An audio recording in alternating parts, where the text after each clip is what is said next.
reading the version of the story from the Gospel of Mark, chapter 1, beginning with verse 14. After John, and that was John the Baptist, was arrested, Jesus came into Galilee announcing God's good news, saying, "Now is the time. Here comes God's kingdom.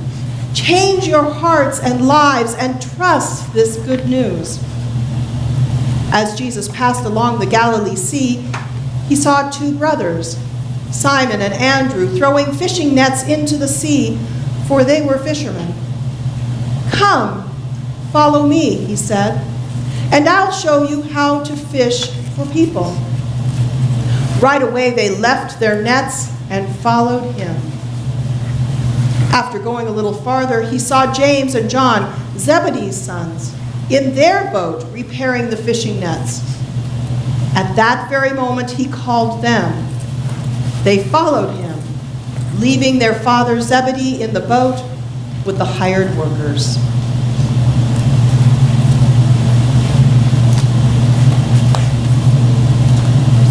I have a question that I would like to ask each of you.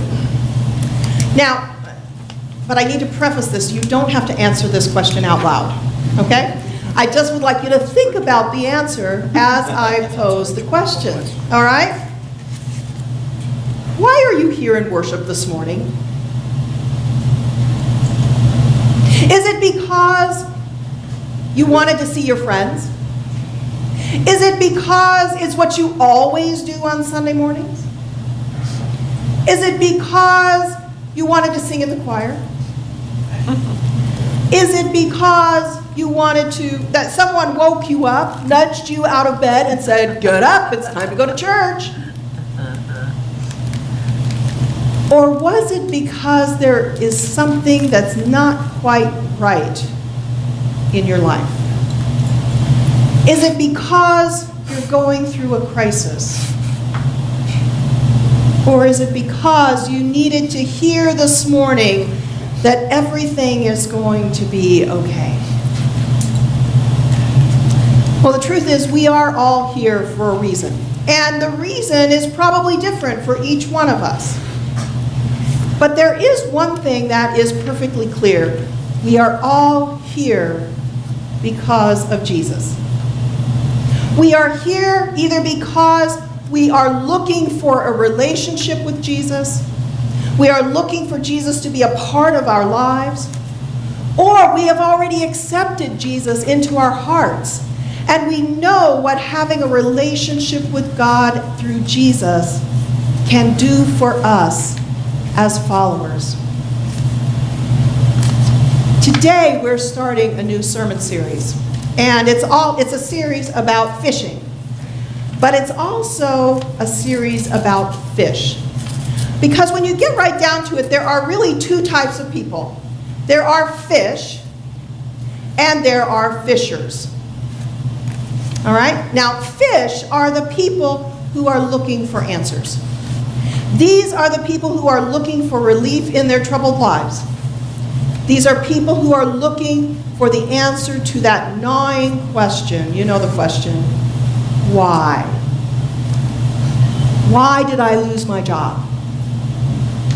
Why am I so unhappy? Why did I get sick? Why can't I find a job? Why can't I find someone to share my life with? Why is my marriage falling apart?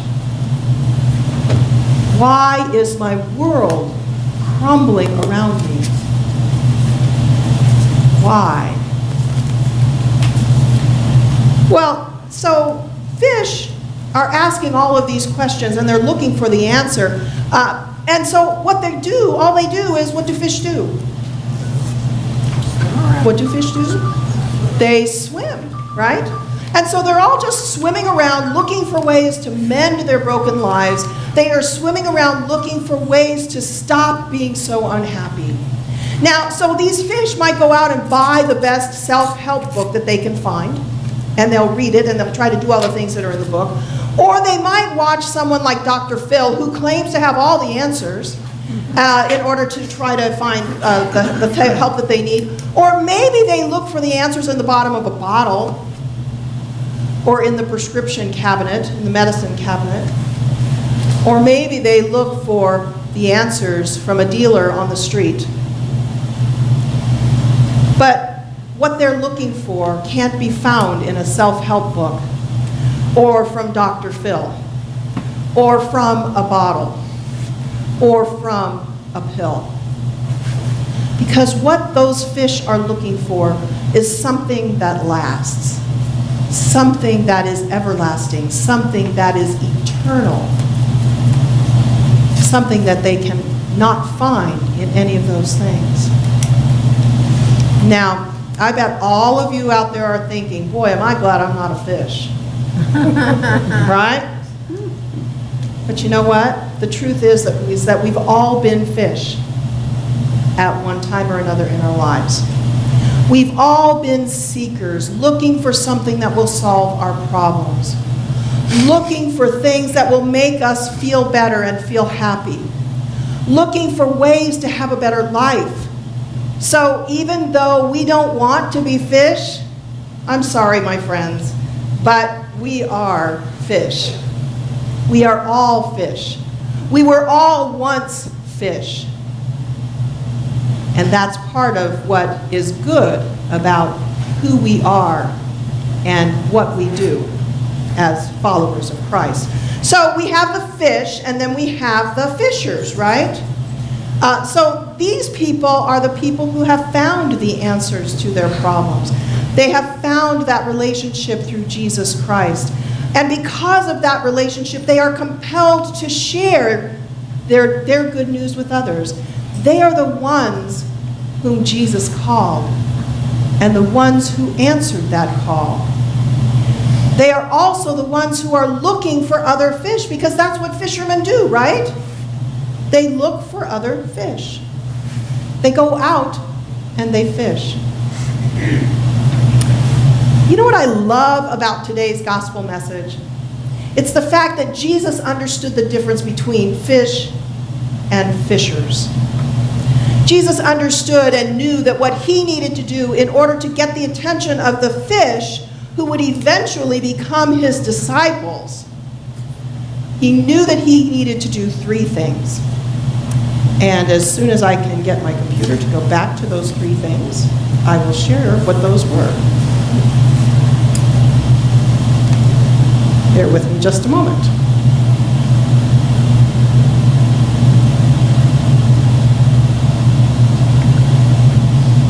Here we go.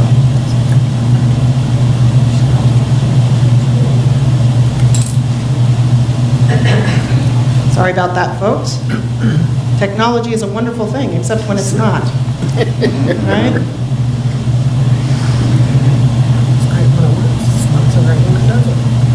So first, what Jesus needed to do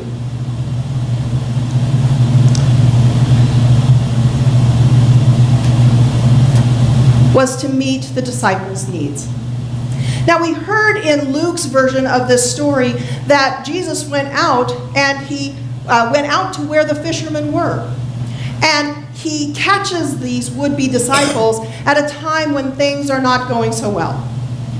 They have been out fishing all night long, because that's what fishermen do. They fish at night because that's the best time to fish. And so they've been up all night fishing, but they caught nothing.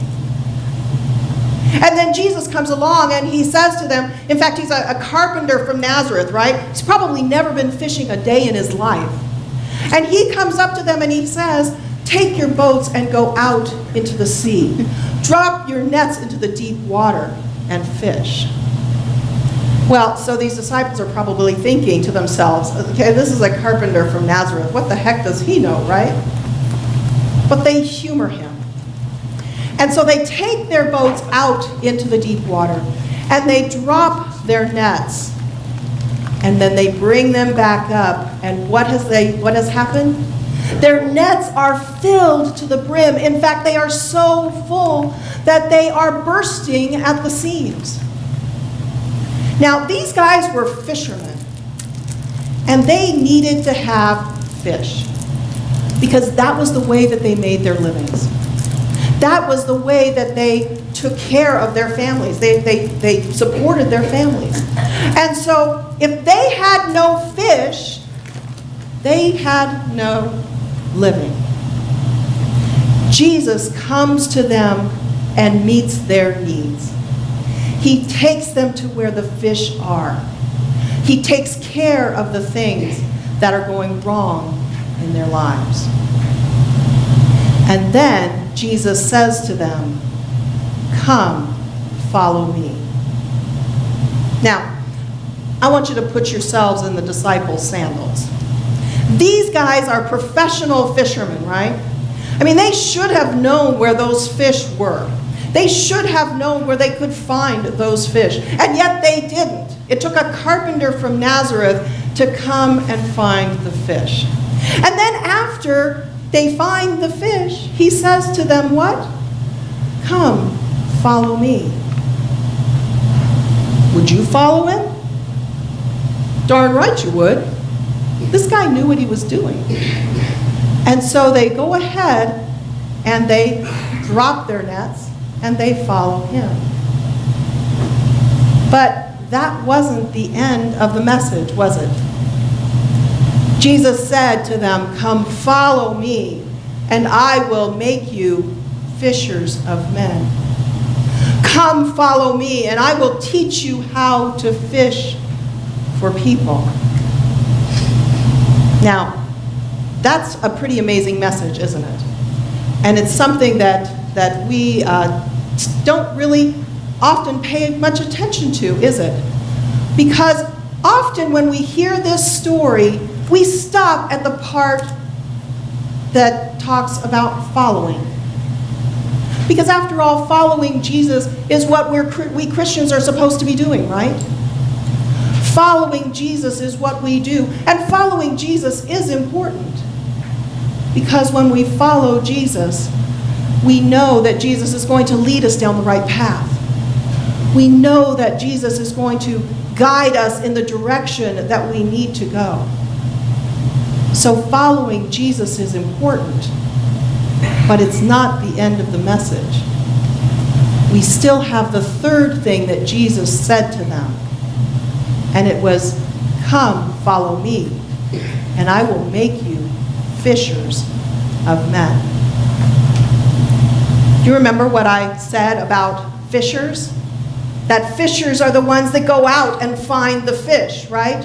They're the ones that go out and they take their bait. They're witnessing their own experiences with Jesus. And they take those outside of the four walls. They take it out and they witness to other people. And so Jesus is asking them to become fishers of men and women so that they can transform the world. And that's what Jesus asks of us as well.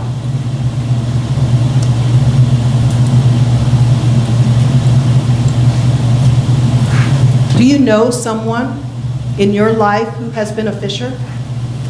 Do you know someone who caught you at that moment when life was really hard and things weren't going well in your life? Do you know someone who came to you and shared with you about their experience when their lives were not going so well? That person was probably a fisher. And that person could have been the person who brought you back into a relationship with Christ. Someone who brought you, maybe invited you to church. Someone who brought you and invited you to be part of this community of disciples. And if you know one of those fishers, you know how important their work can be. Now, not everyone is called to be a fisher. And yet that's what Jesus calls us all to be as his witnesses. Jesus catches us just at the right time and invites us into a relationship with him. And that, my friends, is the message from this scripture. That is the message that we need to keep and remember. You know, as people who are called by Jesus, who are called to follow and also to fish, God has put each of us in the perfect position to become fishers of men as well as women. Because we've all been fish at one time in our lives or another. We've all had those times in our lives when things have gone poorly or wrong. We've had those times when our lives have been crumbling. And so each of us has a story to tell, a fish story. A story about a time when our lives were smelly and messy. About a time in our lives when things were going wrong. And how someone reached out to us and brought us back into a relationship with Jesus. They showed us how to pray and showed us how to pray for the things that we need. And Jesus provided for our needs just as he provided for the disciples' needs. And then we followed. And then we are called to be fishers. Because being a follower is not enough. We also need to be fishers. So, I'm going to ask you the question again. Why are you here this morning? Is it because one of Jesus' fishers caught you when you were a hopeless fish and nudged you to follow Jesus? And if that's the case, we're glad for that. And now, it's your turn. It's your turn to be one of those fishers and to become more than just a follower. Because following is not the main objective. Today, we follow Jesus, a Jewish carpenter from Nazareth, because a group of people called disciples understood that to follow is also to fish. Once upon a time, we were all fish. And now we need to be fishers. So let's all get ready. Are you ready to go fish? Amen.